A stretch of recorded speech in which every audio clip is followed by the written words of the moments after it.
Egyptian kangaroo court has awarded death penalty to 106 people along with Mohammad Mursi, for a jailbreak in 2011. Turkey, Amnesty International and Hamas have condemned it. Saudi Arabia, UAE, Bahrain, Kuwait and Qatar are silently supporting it, for they do not want to see any political freedom which may, even remotely, threaten their tight-fisted despotic sheikdoms. Mursi's coming to power was a nightmare for them. For one, he was part of detested Ikhwan, secondly through a democratic political process. Syria, Iran and Hezbollah supported Ikhwan Al Muslemenn coming to power through political process. Being proponent of democracy, West is facing a dilemma. Mohammad Mursi was elected through democratic electoral process which could not be condemned despite entrenched hatred for Ikhwan. It has always been considered an extremist organization throughout history. SISI, opposite of ISIS, a planted president of Egypt, is the protector of Western and Bedouin Pentagon's interests. Hypocrisy of the West is evident as General Sisi translated their loathsome sentiments about Mursi, coupled with his own survival antidote, into capital punishment of Mursi and hundreds of others, which is being condemned by the world. Bedouin Pentagon, inexperienced and unmuscled, is on the offensive, attacking Houthi tribe by air. Should the conflict be dragged, Saudi Arabia may end up badly damaged, weakened or even curtailed. It always stoked anti-Iran sentiments and has been fueling Shia-Sunni strife in several Muslim-populated territories, propagating its Wahhabi doctrine, through proxies. Saudi Arabia attacked Yemeni Houthis for two reasons. One being that, one of its mercenaries has turned around and attacked her. Second is that USA refused to play its game of removing Bashar al-Assad by overtly attacking Syria, and negotiated a nuclear deal with her archenemy Iran. Iran seems to be reclaiming lost ground, for it proved to be resilient and a better player. It is putting on muscles while strengthening the new and old checkposts around, including Yemen.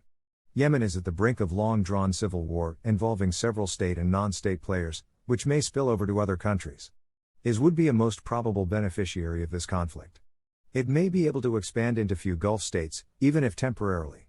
Iran is posturing forcefully and has threatened to put the whole Middle East on fire. Iran is emerging as a determined and assertive country after enduring 8 years of Iran-Iraq war and decade-long sanctions by the West. Bedouin Pentagon asked for Pakistan's military assistance, which was refused due to several internal and external imperatives. Had it been given, would have been a colossal, unmanageable disaster in the given geopolitico-strategic scenario. Pakistan would have enmeshed deeper into, already at hand, multi-pronged proxy wars, being fueled by BP and others. It would have isolated Pakistan, making it a perfect candidate for terror-sponsoring state. Consequently, foremost target, inevitably, would have been its nuclear assets.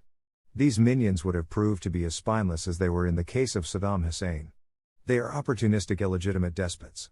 They have been parking Pakistan's looted money in their banks, using Pakistan's territories for illegal hunting, waging and funding proxy wars, spreading extremism, disrespecting and incarcerating hard-working Pakistani citizens, denying any rights, citizenship, to even those born in those countries, in exchange of pittance of oil and money.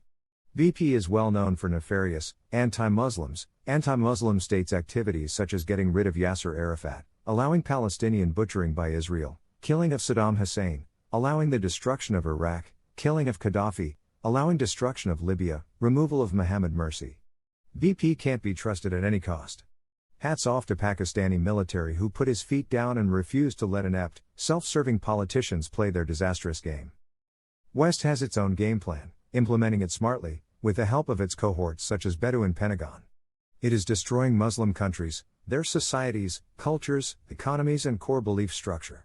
Sectarian war is the most efficient and destructive tool West has ever employed, for comprehensive destruction of the Muslims once for all.